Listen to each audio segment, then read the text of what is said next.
আমি বাংলার প্রত্যেকটা গণতন্ত্রপ্রেমী মানুষকে ধন্যবাদ জানাই। সাথে সাথে ধন্যবাদ জানাই রাজ্যের তৃতীয়বার যিনি মুখ্যমন্ত্রী হয়েছেন মমতা ব্যানার্জিকে। মানুষের রায়কে ধন্যবাদ জানিয়ে মানুষ তেনাকে পছন্দ করেছেন। অতএব আমরা চেয়েছিলাম যে এমন একটা বাংলা, যে বাংলায় শিক্ষা, স্বাস্থ্য, কর্মসংস্থান, মানুষ হয়তো আমাদের উপরে বিশ্বাস না করে মমতা ব্যানার্জির উপর বিশ্বাস রেখেছেন, আস্থা রেখেছেন। তাই মানুষের বিশ্বাসকে আমরা ধন্যবাদ জানাই এবং ভাঙড়বাসীকে বিশেষভাবে ধন্যবাদ জানাচ্ছি যে আইএসএফ প্রার্থী নওশাদ সিদ্দিকীকে তেনাদের মূল্যবান ভোটটা দিয়ে জিতানোর জন্য। পাশাপাশি সংযুক্ত মোর্চার প্রত্যেকটা প্রার্থীকে যেখানে যেভাবে ভোট দিয়েছেন প্রত্যেকটা ভোটারকে আমি ধন্যবাদ জানাচ্ছি। এর পাশাপাশি অত্যন্ত দুঃখের সাথে আমি যেটা বলতে চাইছি, ভোট পরবর্তী রাজ্যের বিভিন্ন জায়গায় যে হিংসা চলছে, হিংসাটা অত্যন্ত দুঃখজনক। গণতন্ত্রের উৎসবে মানুষ নেমেছিল, সেই উৎসবে হার জিত থাকবে। আমরা হেরেছি, টিএমসি জিতেছে। স্বাভাবিক, টিএমসি পার্টিকে মানুষ পছন্দ করেছে। তাই টিএমসি পার্টির প্রত্যেকটা কর্মীদেরকেও আমি ধন্যবাদ জানাচ্ছি যে আপনাদেরকে মানুষ পছন্দ করেছে। নিশ্চয়ই আপনাদের কর্মকাণ্ড তেনাদের ভালো লেগেছে, তাই আপনাদেরও ধন্যবাদ। কিন্তু ভোট পরবর্তীতে যে হিংসাটা চলছে এটা অত্যন্ত দুঃখজনক। গণতন্ত্রের উৎসবকে মানুষ আতঙ্কের উৎসবে পরিণত হয়ে যাচ্ছে। আজকে বিভিন্ন জায়গায় জিসিপি দিয়ে ঘর ভাঙা হচ্ছে এবং এই মারপিট হতে হতে দেগঙ্গার বিধানসভাতে কদমগাছিতে হাসানুজ্জামান বলে একজন আইএসএফ এর সমর্থক, তাকে অস্ত্র দিয়ে কুপিয়ে তাকে হত্যা করা হয়েছে নৃশংসভাবে। অত্যন্ত দুঃখজনক। এটা গণতন্ত্রের উৎসবে তার অংশগ্রহণ নেওয়ার জন্য তাকে আজকে মৃত্যুর করে চলে যেতে হলো।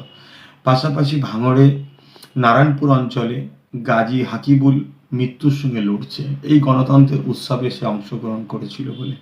এটা দুঃখজনক। তাই আমি প্রশাসনের দৃষ্টি আকর্ষণ করছি এবং তৃতীয়বারের মধ্যে আমার বাংলার যিনি নেত্রী হয়েছেন মমতা ব্যানার্জি, তেনার কাছেও আমি দৃষ্টি আকর্ষণ করছি যে যাতে বাংলা শান্তিভাবে থাকে এর সুব্যবস্থা করুন এবং প্রশাসন বন্ধুদেরকে বলবো রাজধর্ম পালন করুন। পাশাপাশি এই দুঃখ সময়, যে সময়তে একদিকে যেমন টিএমসি বন্ধুরা তেনারা আজকে জিতেছেন, আনন্দের বিষয়, অবশ্যই তেনাদের আনন্দকে আমি সাধুবাদ জানাচ্ছি।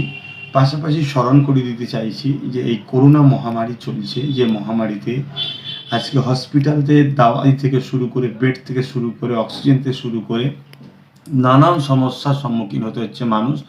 অর্থাৎ এত মানুষের করোনা হচ্ছে যেখানে ঠিকভাবে সমস্ত সুযোগ সুবিধা মানুষ দিয়ে উঠতে পারছে না, মেডিকেল ঠিকভাবে সেগুলো সাপ্লাই দিতে পারছে না, স্বাস্থ্য সেভাবে পরিচালনা ঠিকভাবে করতে পারছে না, রাস্তাতে মৃত্যুর মিছিল চলছে।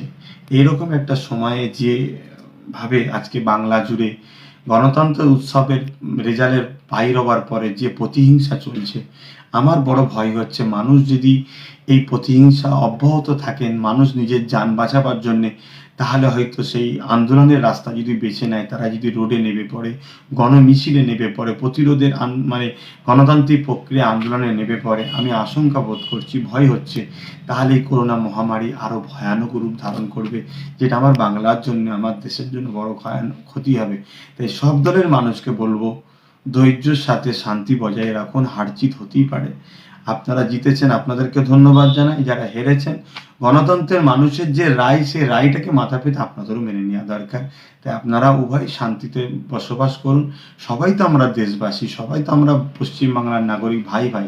একে অপরকে হিংসার সাথে মারপিট করা এটা গণতন্ত্রের উৎসবের বেখিলাফ। তাই আমি অনুরোধ করব আবার একবার প্রশাসন বন্ধুদের কাছে এবং রাজ্য সরকারের দৃষ্টি আকর্ষণ করব যে আপনাকে মানুষ বেছে নিয়েছে বাংলায় শান্তি বজায় রাখার জন্য। আপনার যেটা করা কর্তব্য সেটা আপনি করবেন, অবশ্যই করবেন আশা রাখছি।